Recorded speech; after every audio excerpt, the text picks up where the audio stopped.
போகிறோன்னா ஆடு வளர்ப்பில் வரும் மிகப்பெரிய சவால்கள் என்னென்ன அப்படின்னு சொல்லிட்டு பார்க்க போகிறோம். ஆடு வளர்ப்புங்கிறது ரொம்ப ஈஸி, 1,00,000 லாபம் வரும் அப்படிங்கிறத நான் சொல்லலை. சோசியல் மீடியாவில் பல பேரும் பல வீடியோக்கள் போட்டுட்ருக்காங்க. ஆனால் உண்மையிலேயே ஆடு வளர்ப்பு செய்ய ஆரம்பித்த பிறகு தான் தெரியும் இது ஒரு சாதாரண தொழில் கிடையாது. தினமும் ஏதாவது ஒன்று புதுசாக கற்றுக்கொள்ள வேண்டிய ஒரு வாழ்க்கை முறைன்னு. சிலர் பார்த்திங்கன்னா 2 மாதத்துலேயும் நஷ்டம் பார்த்து அந்த தொழிலே வேணாம் அப்படி சொல்லிட்டு விட்டுடுறாங்க. சிலர் கஷ்டப்பட்டு தான் வெற்றி அடைகிறாங்க. எதுவுமே கஷ்டப்பட்டால் தான் நமக்கு வெற்றி கிடைக்கும்.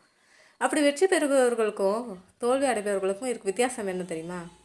அவர்கள் சவால்களை எப்படி சமாளிக்கிறாங்க அப்படிங்கிறத நம்ம தெரிஞ்சுக்கணும். இன்றைக்கி இந்த வீடியோவில் ஆடு வளர்ப்பில் வரும் மிகப்பெரிய சவால்கள் என்ன, அதை எப்படி சமாளிக்கலாம், புதுசாக வரவங்க என்ன தவறுகளை அவாய்ட் பண்ணணும் அப்படிங்கிறத டீட்டெயிலாக இந்த வீடியோ ஃபுல்லாக பார்க்க போகிறோம். ஏன்னா இந்த ஒரு வீடியோ உங்கள் ஃப்யூச்சரை சேவ் கூட பண்ணலாம். ஆடு வளர்ப்பவங்களை சொல்கிறேன், ஓகேங்களா? இப்போ சரியான அறிவு இல்லாமல் ஆரம்பிக்கிறது. ஆடு வளர்ப்பில் முதல் பெரிய சவால் என்னென்னா, அறிவு இல்லாமல் அவசரமாக ஆரம்பிப்பாங்க பார்த்தீங்களா? ஒரு யூடியூப்பை வீடியோ பார்த்துட்டு நாளைக்கு நான் ஃபார்ம் ஸ்டார்ட் பண்ணுறேன் அப்படின்னு சொல்லிட்டு நினைக்கிறாங்க நிறைய பேர். ஏன் நம்ம வீடியோவில் பார்த்து எனக்கு மோட்டிவேஷனலாக இருக்குது, எனக்கும் ஆரம்பிக்கணும் அப்படின்னு சொல்லிட்டு சொல்கிறீங்க. அது கரெக்டு தான். ஆனால் உங்களால் எல்லாமே சமாளிக்க தெரிஞ்சிருக்கணும்.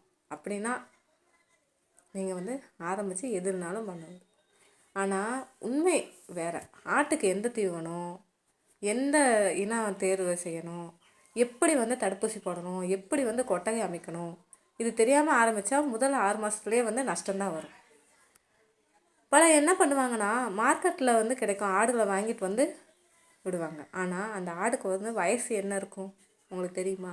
அது ஆரோக்கியமான ஆடா, இது நல்ல ஒரு இனமா, இது இனப்பெருக்கத்துக்கு ஒரு செட் ஆகுமா அப்படின்னு சொல்லிட்டு நீங்கள் செக் பண்ண மாட்டீங்க. அதுக்கப்புறம் தான் வாங்கிட்டு வந்ததுக்கப்புறம் தான் அந்த ஆட்டுக்கு நோய் வரும். குட்டி பிறக்காது, எடையும் கூடாது. அப்போ தான் புரியும் ஆடு வளர்ப்புங்கிறது நம்ம அறிவு சார்ந்த ஒரு பிஸ்னஸ். பொறுமையும் இருக்கணும். அடுத்து ஃபஸ்ட்டு நம்ம என்னென்னு பார்த்தோம், ஒரு சவால் பார்த்தோம். அடுத்து ஒரு 2வது பெரிய சவால் என்ன தெரியுமா?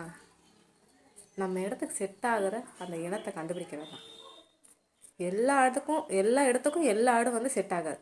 ஒரு உதாரணத்துக்கு பார்த்திங்கன்னா, சில ஆடுகள் வெயிலில் இருக்க முடியாது, வெயில் தாங்காது அந்த ஆடு. சில ஆடுகள் அதிக தீவனம் தேவைப்படும். சில ஆடுகளுக்கு நோய் அதிகமாக வரும்.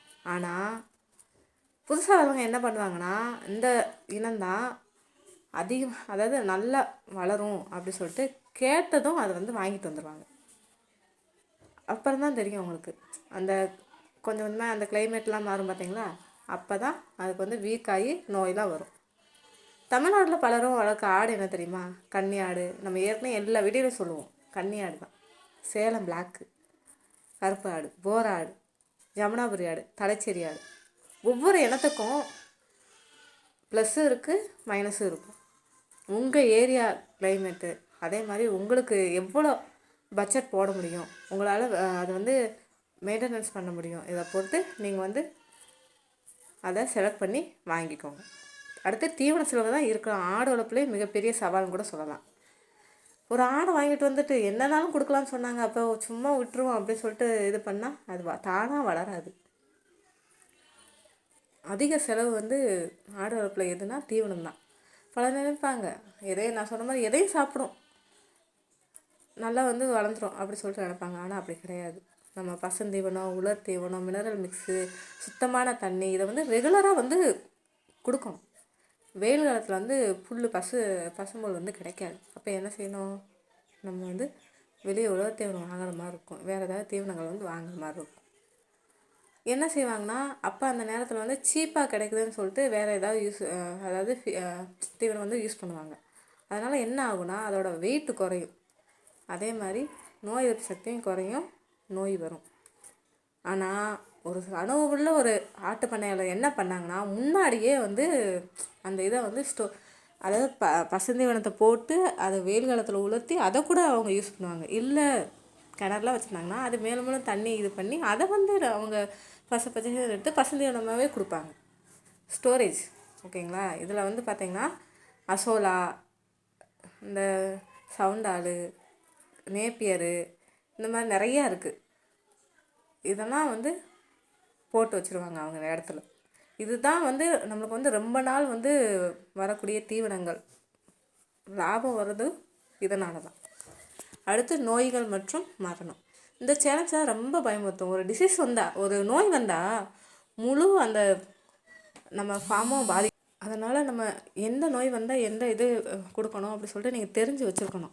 அதெல்லாம் நீங்கள் தெரிஞ்சு வச்சுருந்தா தான் நீங்கள் ஒரு பிகினராக இருக்கீங்க, இப்போ தான் புதுசாக ஆரம்பிக்கிறீங்கன்னா நீங்கள் இந்த பொதுவாக இருக்கிற நோய்கள்லாம் தெரிஞ்சு வச்சுக்கணும். இந்த பிபிஆர், அந்த அந்த ஆடு அம்மை நோயின்னு ஒன்று வரும், அது கழிசல், அப்போ வந்து குடற்புழு நிற்கும், அதனால் ஒரு இன்ஃபெக்ஷன் வரும். இதெல்லாம் வந்து காமனாக பொதுவாக வர பிரச்சனைகள்னு சொல்லிட்டு இது பண்ணுவாங்க. ஆடு சாப்பிட்லன்னா வெயிட் பண்ணுவாங்க, நாளைக்கு சரியாயிடும் நினைப்பாங்க. ஆனால் அது 24 மணி நேரத்தில் ரொம்ப சீரியஸ் ஆகிரும். அதனால் இறந்து போகிறது கூட வாய்ப்பு இருக்குது. அதனால் நம்ம ரெகுலராக ஒரு வருஷத்துக்கு 2 முறையாவது தடுப்பூசி போடணும். 3 மாதத்துக்கு ஒரு தடவை குடற்புழு நீக்கம் பண்ணணும். அந்த கொட்டகையை வந்து சுத்தமாக வச்சுருக்கணும், சுத்தமான தண்ணி கொடுக்கணும். இதெல்லாம் வந்து கண்டிப்பாக ஃபாலோ பண்ணுங்கள். உங்களால் முடியல, எனக்கு இது பற்றி தெரியாதுன்னா கால்நடை மருத்துவர்கிட்ட கேட்டு அவங்களோட ஆலோசனைப்படி வளங்க.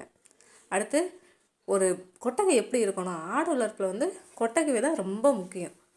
லோ பட்ஜெட்டில் வந்து சில பேர் போடுவாங்க, ஆனால் வென்டிலேஷன் இல்லாமல் இருந்தால் அது ஸ்மெல் வந்து வரும், இன்ஃபெக்ஷன் வந்து அதிகமாக இருக்கும். அதே மாதிரி அந்த பூச்சி, இந்த இப்போலாம் பார்த்திங்கன்னா வெயில் காலத்தில் இந்த ஈயெல்லாம் இருக்குது பாருங்கள், அதெல்லாம் வந்து அதிகமாக இருக்கும். அதனால் ஆடுகள் ஸ்ட்ரெஸ் ஆக கூட வாய்ப்பு இருக்குது. மழை காலத்தில் தண்ணி தேங்கினா காலில் வந்து புண்ணு வரும், சகதி மாதிரி ஒட்டிக்கிடுச்சுன்னா அதுக்கு வந்து இன்ஃபெக்ஷன் ஆயிரும். வெயில் காலத்தில் வந்து வெப்பம் அதிகமாக இருந்தால் ஆடுகள் வந்து சாப்பிடாது.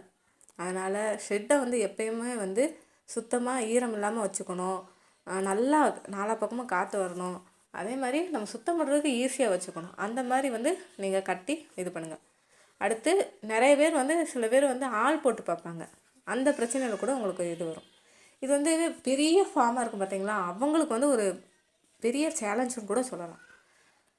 நல்ல வேலை செய்யும் பக்கம் கிடைக்கிறது வந்து ரொம்ப ரொம்ப கஷ்டம். சிலர் வந்து பார்த்திங்கன்னா அந்த டைமிங்க்கு வரமாட்டாங்க, இந்த தீவனத்தில் வந்து ஏதாவது மாற்றி கொடுத்துருவாங்க. அதே மாதிரி மருத்துவம் சார்ந்த பிரச்சனைகள் ஏதாவது வரும். அதனால் நமக்கு டைரெக்டாக நம்மளுக்கு வந்து நஷ்டம் வர்றதுக்கு வாய்ப்பு இருக்குது. ஆடு வளர்ப்பில் தொடர்ந்து ஒரு வேலையை செய்கிறது ரொம்ப ரொம்ப முக்கியம். ஒரு நாள் வந்து இன்றைக்கி தீவனம் இன்றைக்கி 8 மணிக்கு கொடுக்கணும், நாளைக்கு அதே டைமிங் வந்து நீங்கள் வந்து இது பண்ணணும், மேனேஜ் பண்ணணும். அதனால் நம்ம வந்து அதுக்காக அவங்கள குறை சொல்லக்கூடாது, நம்ம தான் வழி நடத்தணும். ஓகேங்களா. அடுத்து சந்தைப்படுத்துதல். நேற்று போட்டிருந்தேன் சந்தைப்படுத்துதல், அதை போய் பாருங்கள். பலர் ஆடு வளர்க்க ஆரம்பிக்கும் போது என்ன செய்கிறாங்கன்னா விற்கிறது வந்து ஈஸின்னு நினைப்பாங்க. ஆனால் மார்க்கெட்டில் போய் பார்த்தா தான் தெரியும், அதுதான் பெரிய சேலஞ்சு. சில நேரம் பார்த்திங்க வந்து விலை வந்து அதிகமாக இருக்கும், சில நேரம் வந்து ரொம்ப கம்மியாயிரும்.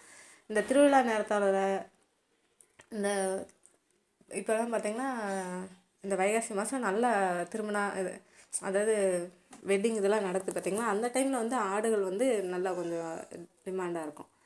சாதாரண நாட்களில் வந்து விலை குறைஞ்சி போயிடும். ஆனால் ஸ்மார்ட் ஆட்டு பண்ணையில் என்ன செய்வாங்கன்னா டைரெக்டாக வந்து ஆட்டு பண்ணையாளர்கிட்ட வந்து இது விற்பாங்க, சோஷியல் மீடியாவில் போடுவாங்க, வாட்ஸ்அப்பில் போடுவாங்க. அந்த மாதிரி வந்து வியாபாரிகள்கிட்ட விற்காமல் மற்ற வழிகளில் வந்து விற்க பார்ப்பாங்க.